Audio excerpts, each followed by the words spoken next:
Jamaah,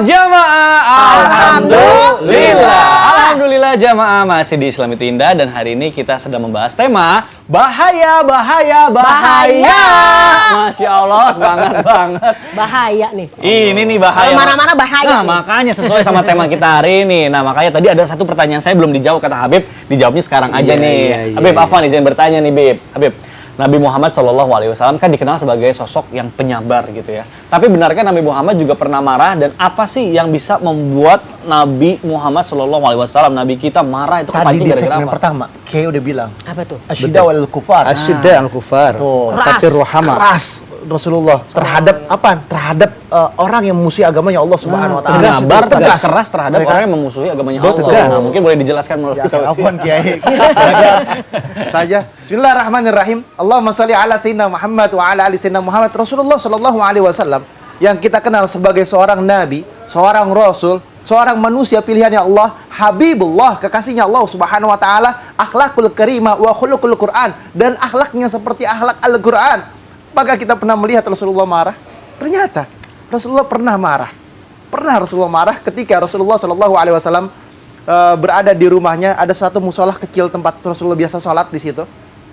Itu sahabat mengintilin Rasulullah, manggil-manggil Rasulullah. Udah malam, kira-kira jam 1, jam 2 atau jam 2 lagi sholat malam, dan Rasulullah diganggu, dipanggil-panggil, dan bahkan ada sahabat yang teriak-teriak, "Ya Rasulullah, mau ikut bareng sholat." Hari pertama Rasulullah biarkan, hari kedua biarkan. Yang ketiga, hari ketiganya ini sudah mengganggu. Ini sholat sunnah itu nggak wajib, ya kan?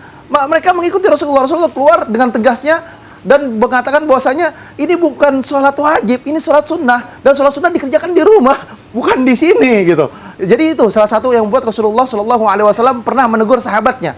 Dan yang kedua, Rasulullah Shallallahu Alaihi Wasallam kita tahu bahwasanya tidak ada satu hal yang membuat Rasulullah sampai betul-betul emosionalnya besar. Ketika perang Uhud, apa yang terjadi sama umat Islam? Rasulullah sampai baju perangnya itu sampai bengkok-bengkok, ya kan? Giginya berdarah, luka, terus semua yang di belakang tuh pemanahnya itu hampir 70 orang syuhada yang di Uhud. Iya. Nah, kurang lebih kekalahan yang terjadi itu membuat Rasulullah sangat sedih. Tapi Rasulullah nggak marah. Wa ma asaba min musibatin illa bi'idznillah. Semua dari Allah Subhanahu wa taala, dan semua kehendak Allah Subhanahu wa taala. Tetapi ada yang membuat Rasulullah marah. Ketika Rasulullah kembali dari Haji Wada, Rasulullah sallallahu alaihi wasallam menjumpai Siti Aisyah. Apa yang dikatakan Rasulullah? Bahwasanya Rasulullah sallallahu alaihi wasallam bersabda, dalam sebuah riwayat dijelaskan bahwasanya, bagaimana mungkin aku nggak marah kalau mereka tahu kabar dari aku, tapi mereka tidak mau mengerjakannya. Bahwa kabar yang harus disampaikan, yakni hukum-hukum Allah harus ditegakkan. Mendirikan salat, iqamis shalah, mendekatkan diri kepada Allah Subhanahu wa taala. Jadilah hamba yang bertakwa kepada Allah Subhanahu wa taala. Kita tahu isi haji wadanya Rasulullah sallallahu alaihi wasallam, yang dimana Rasulullah sangat tegas pada waktu haji wada, karena ini adalah perpisahan. Haji perpisahan, dan adalah kalimat-kalimat terakhirnya Rasulullah sallallahu alaihi wasallam sebelum Allah panggil. Yakni bahwasanya semua kita sebagai hambanya Allah Subhanahu wa taala, janganlah pernah mengingkari kata-kata Rasulullah. Janganlah pernah menyalahkan kata-kata Rasulullah. Janganlah kita tidak mau menjalankan daripada apa perintah Allah dan Rasulnya. Ketika kita tidak mau menerima, inilah yang membuat Rasulullah marah. Kalau kita nggak mau menerima, kita tidak mau mempercayai, dan kita tidak mau menjalankan, ini yang fatal bagi kita. Kalau kita tahu bahwasanya itu wajib dan itu perintah Allah, kita mengakui bahwa kita salah, itu nggak jadi masalah. Bahwasanya kita mengetahui bahwasanya itu perintahnya Allah Subhanahu wa taala. Permasalahan adalah kalau kita tidak mengerjakan dan kita berdosa.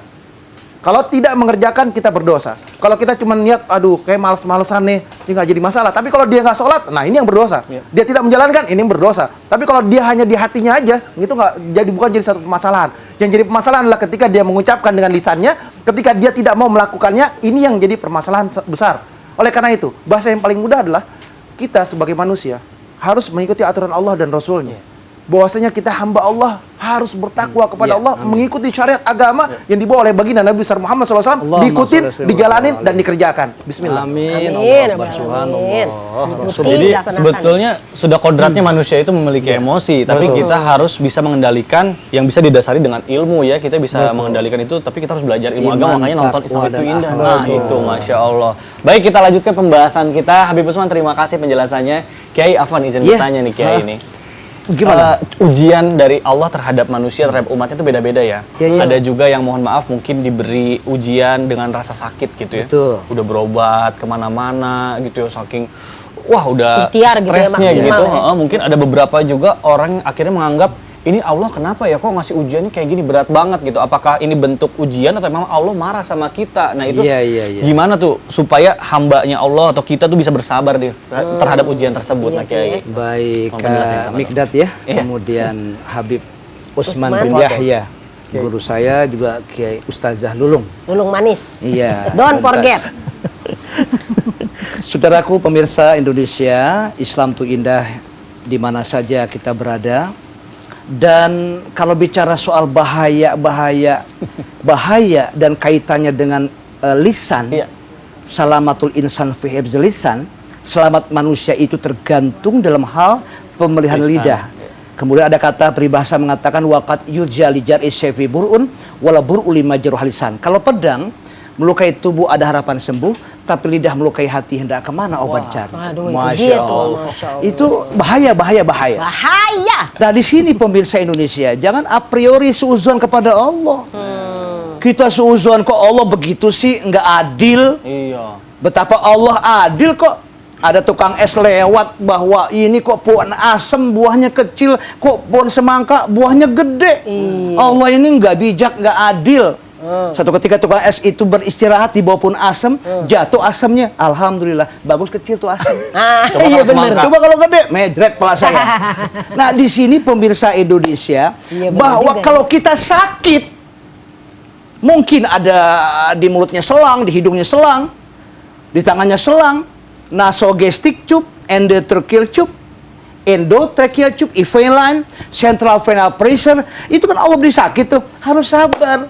Allahumma rabbanas azhibil ba'as isfi anta syafi la syifa ila syifauka syifa antaman la yughadiru saqaman. Khusus buat kita, tenang, damai. Kan seorang Ibnu Sina mengatakan tuh, pakar kedokteran dari Persia, bahwa kalau kita takut, kalau kita semua dalam keadaan gundah atau memang tidak biasa mendengar itu, maka awal daripada penyakit datang. Kalau kita tenang tuh awal daripada kesembuhan. Kalau kita sabar, itulah kita permulaan daripada kita berbuat kebaikan-kebaikan. Nah di sini, oleh karena itu harus ada kesabaran. Bismillah tawakkaltu 'ala Allah, la haula wala quwata illa billah. Yang kedua nih, kok Allah nggak ngasih kerjaan sama saya? Loh, pekerjaan bukan hanya di kantor saja, Bib, betul nggak? Iya, betul. Pekerjaan bukan hanya di tempat atau pekerjaan tuh di mana-mana. Nah, oleh karena itu, sikapilah dengan kebaikan-kebaikan. Ada sebuah statement Quran, Allah mengatakan, surahnya di surah At-Taubah ya, ayat 105 dikatakan, wa bismillah, auzubillahi minasyaitonirrajim, wa quli malu fasairallahu amalakum wa rasuluhu wal mu'minun wa sataraduna ila alimil ghaib wa sya'adah fayunabbiukum bima kuntum ta'malun. Kita berbuat kebaikan-kebaikan, kerja di mana-mana. Itu tergantung sama kitanya kok. Man proposes, God disposes. Allah itu ngelihat. Itu yang Ustazah Lulu mengatakan kerja cerdas, kerja keras, kerja ikhlas. Nah. Itu benar. Nah itulah Allah melihat. Tapi tidak hanya Allah yang melihat, Rasul juga ngelihat, orang-orang yang beriman juga melihat. Wal mu'minun wa saturaduna ila alimil ghaib wa sya'adah. Perbuatan kita yang enggak kelihatan dan kelihatan, itu nanti Allah perlihatkan. Nah ini fayunabbiukum bima kuntum ta'malun. Pada saat hari kiamat nanti ada rapotnya, Masya Allah. Nah oleh karena itu kita nggak boleh suuzon kepada Allah Subhanahu Wa Taala. Kita harus berhusnuzon. Perbuatan baik kita semua akan dinilai oleh Allah Subhanahu Wa Taala. Itu berkah. Makanya keberkahan itu kalau kita ngaji sama Habib nih, Amin. Habib Usman, kan berkah terangin tuh. Kalau orang yang hidupnya berkah adalah ziyadatul khair, tambahnya kebaikan berkah, ya Bib. Buat apa gaji 1 juta nggak berkah? Lebih baik 100 juta tapi berkah. Amin ya Allah ya Makan Rabbal pakai Alamin. ayam goreng kan nikmat ya. Yang penting health is better than wealth. Bahwa sehat lebih mahal daripada Amin, amin. kekayaan. Sukses berkah selalu. Masya Allah. Masya Allahu Akbar. Santa. Kalau Kiai udah ngomong, Subhanallah. banyak banget ilmu yang kita serap Kita gitu. dapat ya. Ngajinya sama Habib.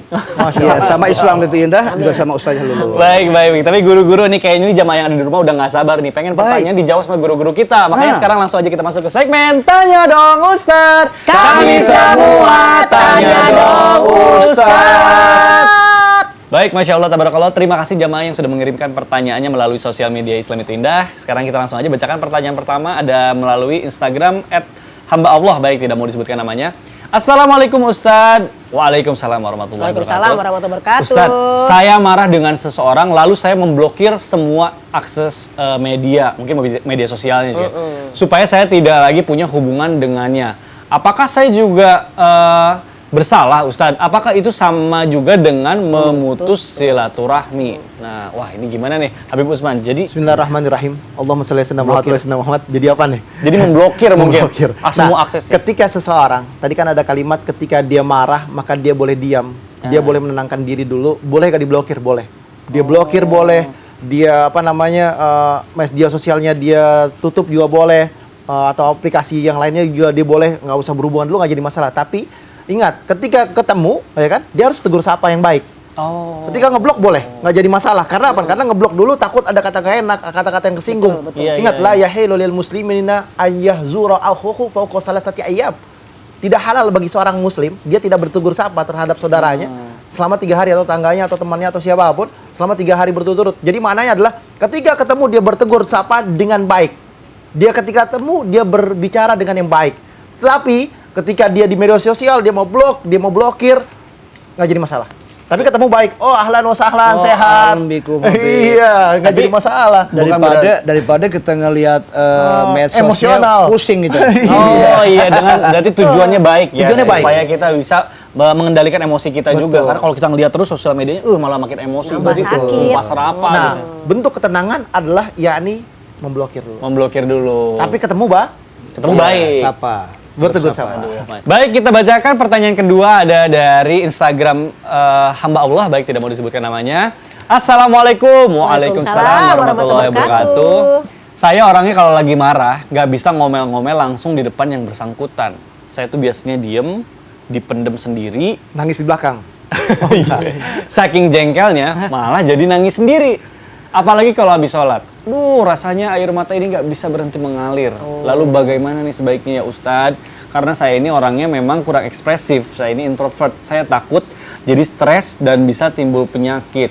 Waduh, baik. Ini mewakili banyak sekali pertanyaan. Mungkin orang-orang yang merasa nggak bisa marah langsung sama orangnya gitu. Jadi dipendam. Tapi bahaya juga jadi Tapi penyakit. bagus juga sih tadi dia nangis sendiri, apalagi nangis rame-rame. Setelah sholat, oh iya ya. Ribet juga ya. Mungkin mau dijawab melalui tausiah. Terima kasih Kak Mikdad, mohon izin Habib dan Kiai, guru-guruku semua.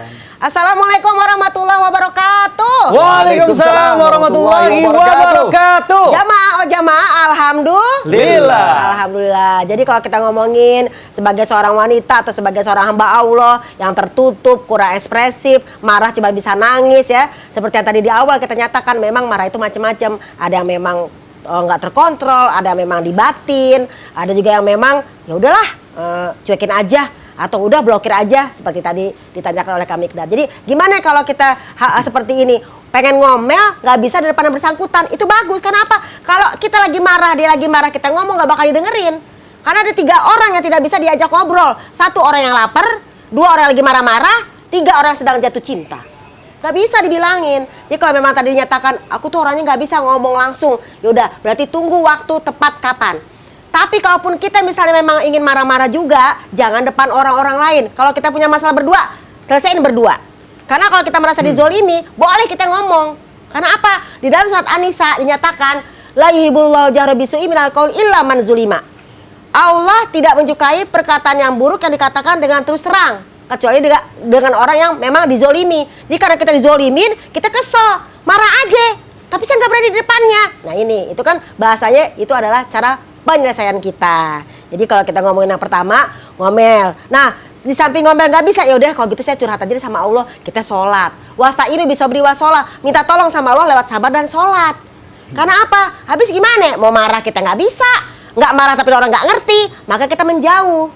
Perlahan engkau pun menjauh dari sisiku. Menjauh dulu. Apa? Karena kalau kita dekat, kita dimarahin lagi. Kita lagi pengen sehatin badan kita malah jadi sakit. Iya. Ingat, sehat itu mahal. Sakit itu lebih mahal. Yang lebih sakit, lagi sehat disakit-sakitin.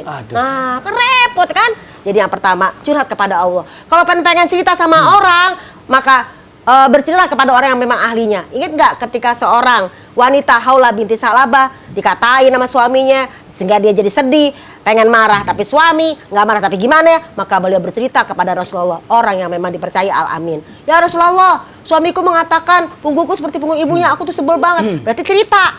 Karena kalau kita nggak keluarin juga, yang namanya cerita-cerita di hati, kemarahan di hati, perasaan di hati, kalau kita pendam, itu ibarat air yang tertahan. Dia akan mencari jalan. Kalau misalnya nggak sampai yang namanya ada jalannya, dia akan meledak sewaktu-waktu. Daripada meledak, mendingan ceritakan. Curhat sama yang memang kita percaya. Dan yang ketiga, doakan. Doakan orang tersebut. Ya Allah, sakit hati banget kita sama dia nih. Kita mau lawan, kagak enak. Kita nggak lawan, tapi bagaimana? Nah ini ya, makanya ada yang namanya kita kalau kita lagi baca Al-Quran, niatin di hati, ya Allah, tolong lembutkan hati ini. Ya Allah, aku pengen marah, tapi kalau nggak marah, ya orang nggak ngerti. Tetap kita boleh marah. Karena apa? Kul inama ana bashar, katakanlah kita ini adalah manusia biasa. Bashar itu kulit, pemirsa. Kulit itu kalau dikritikin geli nggak? Geli. Coba dicubit, sakit nggak? Sakit. Kalau kena pisau berdarah nggak? Berdarah. Itulah kulit. Jadi kalau emang kita waktunya marah, ya boleh marah. Waktu sedih, boleh sedih. Masa kulit kita baal, diginiin, kebal, dikritikin, nggak geli, kena ulut-mulut kagak bentol-bentol, itu namanya baal. Jadi sebagai seorang manusia wajar, yang penting marah pada tempatnya, sedih pada tempatnya, nangis pada tempatnya. Do you understand? Understand, yes. Understand. Ma'am, tapi Kalau understand bukan jawabannya 10 gitu. Ustazah, Apa? aku pengen curhat dikit dong. Apaan tuh? Biasanya apa sih yang bikin perempuan? Soalnya istriku tuh sering Ngomong ngomel-ngomel. apa sih? Banyak sih faktornya, banyak kalau perempuan ngomel-ngomel tuh. Udah bisik-bisik dijawabnya kenceng juga. Kenapa sih biasanya? Soalnya aku tuh agak capek juga dengan ocehan istrinya. Ya, ilah yang namanya istri sendiri dengerin lah. Gimana kalau kita bahasnya ntar aja, ya kan? Setelah yang satu ini, tentu saja di Islam Tidak Jamaah. Jamaah. Alhamdulillah. Alhamdulillah. Emang kenapa sih marahnya tuh?